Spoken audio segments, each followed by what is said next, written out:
자, 11강 고려의 건국과 정치 변화 두 번째 파트입니다. 첫 번째 파트에서는 우리 앞서 고려 초기의 정치 배웠어요. 왕들이 있고 나라의 틀을 잡아가는 과정 배웠고, 중기는 좀 시간이 흘렀어요. 이때 누가 등장하냐면 문벌 귀족이라는 애들이 등장합니다. 자, 고려 초기에는 왕건을 도와줬던 얘네들이 있었죠. 지방의 호족과 육두품들. 근데 시간이 지나면서 얘네들이 귀족이 돼요. 근데 얘네들을 그냥 귀족이라 안 부르고 문벌 귀족이라 부릅니다. 왜 문벌 귀족이라 부르냐면 이런 특징들이 있어요. 일단 음서, 공음전 들어봤죠? 음서는 아버지가 높은 관직이 있으면 자식은 과거 시험 보지 않고 관리가 되는 거예요. 공음전은 5품 이상이 되면은 그냥 국가에서 세습이 된 땅이 주어져요.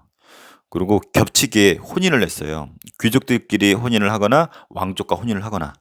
그래서 관직에 나가지, 땅 주어지지, 지들끼리 결혼하지.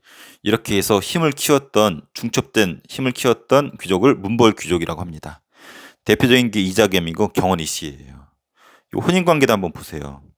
예종이었던 왕이 이자겸의 딸하고 결혼합니다. 그래서 인종이 태어났는데 이 인종한테 또 누구랑 결혼시키냐면 이자겸의 딸하고 결혼시켜요. 그 인종이 참 웃기는 거지.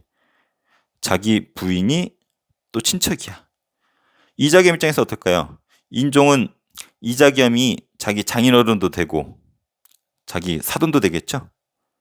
그래서 이렇게 중첩되게 지들끼리 결혼하게 되죠.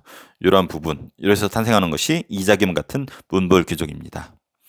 근데 문제가 생겨요. 이 문벌 귀족들이 고인물이 되다 보니까 여기서 지들끼리 치고받고 싸웁니다. 대표적인 난이 두 가지 있습니다. 이자겸의 난, 묘총의 서경천도 운동. 묘총의 서경천도 운동은 묘총의 난이라고도 해요. 이자겸의 난이 뭐냐면 여기 보다시피 이자겸이 왕의 장인어른도 되지만 사위도 되잖아. 힘이 세지겠죠. 그래서 왕위까지 노리게 됩니다. 그래서 인종이 눈치를 채고 이자겸을 죽이려고 하자 이자겸이 반란을 일으켰어요. 그래서 척준경이랑 원래 같이 일으켰는데 내부 교묘하게 이간질을 시키죠. 그래서 척준경으로 하여금 이자겸을 죽이게 하고 끝내 진압을 합니다. 하지만 왕권은 이미 실초가 되었고 이 이자겸의 난은 이 문벌 귀족이 얼마나 문제가 있는지를 단적으로 보여준 사례가 됩니다. 근데 시험에는 요게 무조건 나옵니다. 묘총의 서경천도 운동. 참고로 묘총은 스님이에요. 스님, 승려. 이게 뭐냐면 서경은 우리 기억나죠? 어디를 서경이라고 해요? 지금의 평양. 옛날 고구려 수도 지역이었었고 왕건이 되게 중요시했었잖아요. 이때 이자겸의 난을 겪었던 인종이 새로운 세력을 등용을 해요. 워낙 문벌귀족들이 고인물로 썩어 있으니까 묘청 정지상과 같은 새로운 애들을 불러들여요. 그러니까 얘네들이 어디 출신이냐면은 서경 출신이야. 그래서 얘네들이 뭐 주장하냐면 요거 주장해요. 서경으로 천도합시다. 천도, 수도로 옮기십시다. 서경으로 수도로 옮기십시다. 왜냐면 풍수지리적으로 거기가 명당이에요. 그리고 금나라 여진절 정벌 합시다. 그리고 황제를 칭합시다. 이게 무슨 말이냐면 아까 잠깐 여기 이자겸이 반란 일으켰잖아요. 근데 이때 금나라 여진족이 뭐 요구하냐면 우리나라에 사대 관계를 요구해요. 사대가 뭐냐면 지들을 임금으로 모시고 우리는 신하가 되어라. 한마디로 고려가 신하고 지들이 왕을 칭하겠대. 이거 받아들이래.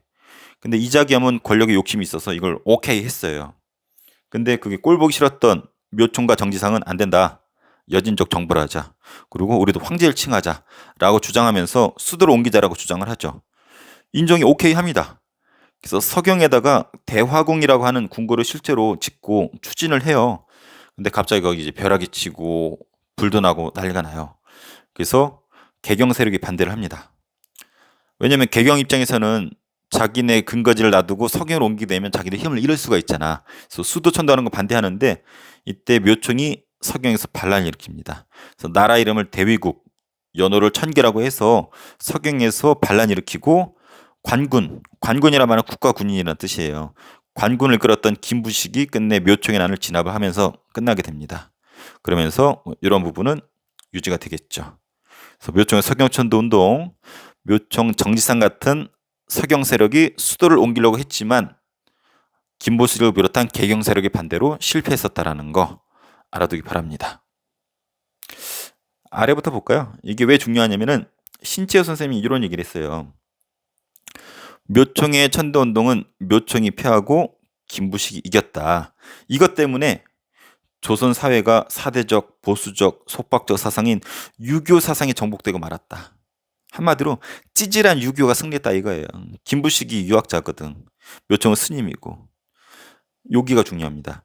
만약 김부식이 패하고 묘총이 이겼더라면 조선의 역사가 독립적, 진취적으로 진전하였을 것이니 어찌 일천년 내 제일대 사건이라 하지 않을 수 있겠는가. 이 표현 아주 시험 잘 나옵니다. 조선 1천년 내 제일대 사건이다. 조선 천년 역사에서 제1회 사건이다. 뭐가? 묘총의 석연천도 운동이. 그래서 묘총하고 김부식이 맞붙었잖아요. 근데 김부식이 이겨가지고 조선이 찌질한 유교로 흘러갔다 이거야. 그래서 나중에 일제강점기까지 갔다라고 본 사람이 이 신채호 선생님이에요. 이때 묘총이 이겼다라면은 이 찌질한 유교가 승리하지 않고 우리나라의 진취적인 사상이 이김으로써 잘 흘러가다가 일본한테 먹히지 않았을 거라는 거죠. 그래서 신채호의 이 1천년 내 최고의 사건이라 뽑은 사건, 묘총의 석영천도 운동이라는 거 시험에 무지 잘 나옵니다. 알아두세요. 그리고 신채호의 생각을 정리한 게 요거예요. 신채호는 석영파가 있고 개경파가 있다 봤어요. 석영파가 묘총, 개경파 김부식. 묘총은 고구려 개성이 강하다. 왜냐하면 수도를 고구려 수도 평양으로 옮기려 했었기 때문에. 개경파는 김부식은 이제 신라 개성의식. 김씨가 경주 김씨거든요. 그래서 신라 개성의식 강하다고 보고 있고, 석영은 금나라 정벌하려고 했었고 금의 사대 요구했었고, 석영파는 이런 거 강조했고 개경파는 요거 보수적이고 진취적이다. 요 대교열 구도도 시험에 잘 나오니까 한번 정리해 보세요. 자, 묘총에 석영천도 운동이 있고 난리가 납니다. 무신정변이 터져요. 무신이 뭐냐면 싸움을 짜라고 그랬죠. 군인들이 쿠데타 일으켰다라는 거예요. 이걸 무신정변이라고 합니다. 이유는 차별되고 너무 심했어. 선생님이 책을 봐도 심했어요. 문신은 대우해주고 무신은 캐무시했어요. 구체적으로 나와 있죠. 승진도 많이 못 올라가고 최고 군대의 지휘관은 또 문신이에요. 그리고 하급 군인들한테 토지도 제대로 주지 않았어. 월급도 제대로 주지 않은 거죠. 그러다가 보현원 사건이라는 게 터집니다. 보현원 사건 전에 이런 일이 있었어요. 무신들이 치욕을 당한 일이 대표적인 게 기록 남아 있는데, 김돈중은 아까 요 김부식 있죠. 김부식 아들이에요. 아버지가 힘이 세니까 싸가지가 없었나 봐. 정중부라고 하는 군인의 수염을 촛불로 태워버립니다. 정중부가 수염이 되게 멋있고 되게 몸도 좋고 그랬는데 수염 되게 멋있었대요. 근데 김돈중이 싸가지 없게 이 군인 정중부의 수염을 촛불로 태워버립니다. 정중부가 따져가지고 김돈중을 집어 던져버려요. 그래서 김돈중이 김부식 아버지한테 일러가지고 김부식이 왕 시켜가지고 정중부 벌 주게 또 이렇게도 하죠. 그래서 정중부 열받았겠죠. 또 다음 기록이에요. 할례라고 하는 문신이 있었는데 이소홍의 뺨을 때립니다. 이 이소홍이 높은 군인이고 할아버지 군인이에요. 근데 이 젊은 한례가 문신이었는데 이소홍의 뺨을 때립니다. 또 이소홍이 계달 아래 떨어졌는데 왕과 신하들이 보고 웃었대. 딴 애들도 아니고 왕도 그걸 보고 웃었대. 그러니까 이소홍 나이든 이 높은 군인이 젊은 한례한테 이런 굴욕을 당하는 거 보고 왕이 그거 웃는 거 보고서 무신들이 참을 수가 없었죠. 그래서 계획을 짰는데 때마침 이 보현원에서 디데이가 실행이 되죠. 보현원에 왔었던 왕과 문신들이 있는데 여기에서 정중부 이의방이 중심이 되어서 문신들을 죽이고 왕을 갈아엎게 됩니다. 문신을 제거하고 의종을 폐위시키죠. 그래서 무신들이 권력을 장악하게 됩니다. 이때 등장하는 무신들이 이렇게 돼요. 그래서 초반에 이의방 정중부이 권력 잡았고 경대승이 죽이고 권력 잡고 쭉 계승이 되는데, 특히 여기 공통점이 뭐예요? 최씨들이 있죠. 이 4대에 걸쳐서 한 60여 년간 최씨들이 권력을 잡았는데 이 시기를 최씨 정권이라고 합니다. 근데 이 군인들이 권력을 잡았을 때 이 권력기구가 시험에 가끔 나와요. 이 초기에는 중방이 권력을 잡았어요. 중방은 무신들이 모여서 나라 일을 결정하는 회의 기구예요. 근데 최충원이 그래서 중요한데 교정도감이라는 걸 설치합니다. 반대 세력을 감시하기도 하고 국가의 중요 정책, 오타네요. 국가의 중요 정책을 여기서 결정하게 돼요. 그래서 중방에서 교정동합으로 넘어갔다라는 거. 그래서 교정도감은 시험에 잘 나옵니다. 누가? 최충원이. 그리고 요 이래론 계속 교정도감이 있는데 특히 요 아들 최후 있죠. 최후 때는 몽고가 쳐들어와요.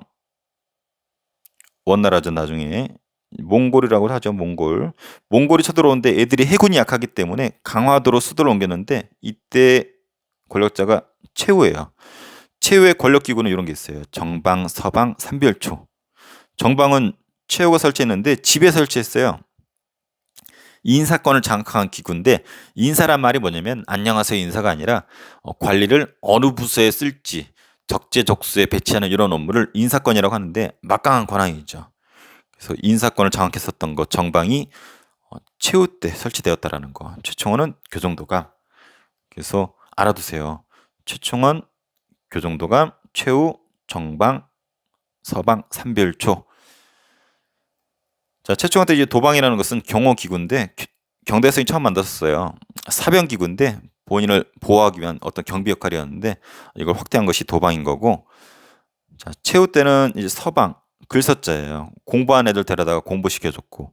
삼별초는 배웠죠. 원래는 이게 야밤에 어떤 경호선은 도둑을 잡는 그런 역할을 했었던 조그만 부대였는데 이것이 좌별초, 우별초. 나중에는 몽골에 끌려갔다 탈출한 애들 묶어가지고 세 개의 별초라고 해가지고 삼별초라 묶어버리죠.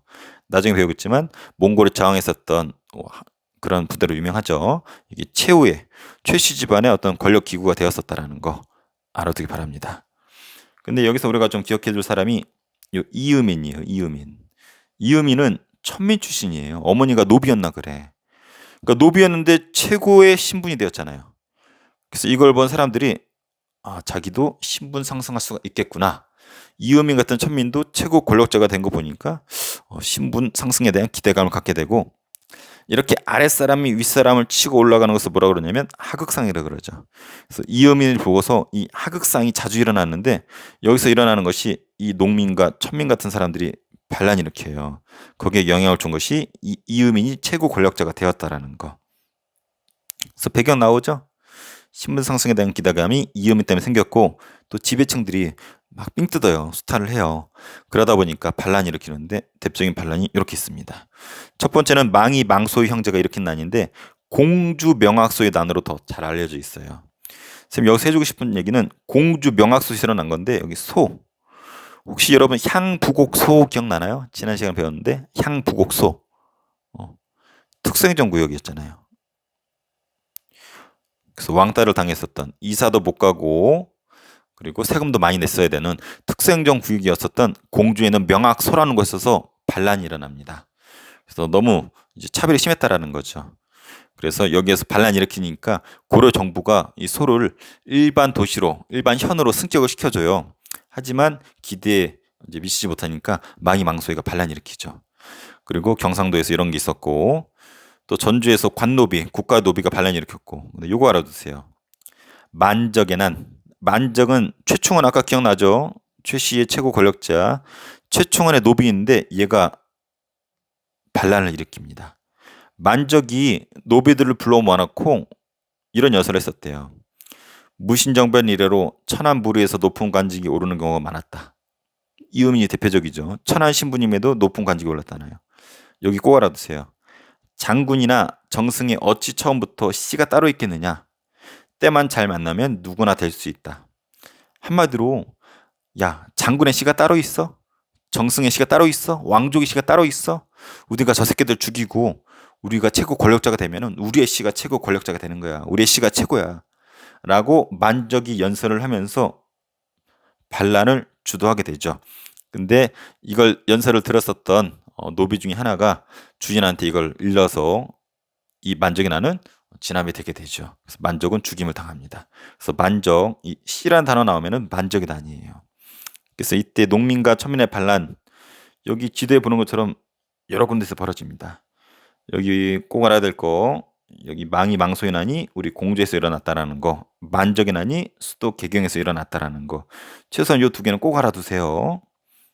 그래서 공주 명악소의 난 특생정국에서 일어났고 만적의 난 최충의 노비가 일으켰다라는 거. 씨를 강조했었다라는 거. 자, 최종 정리 한번 가볼게요.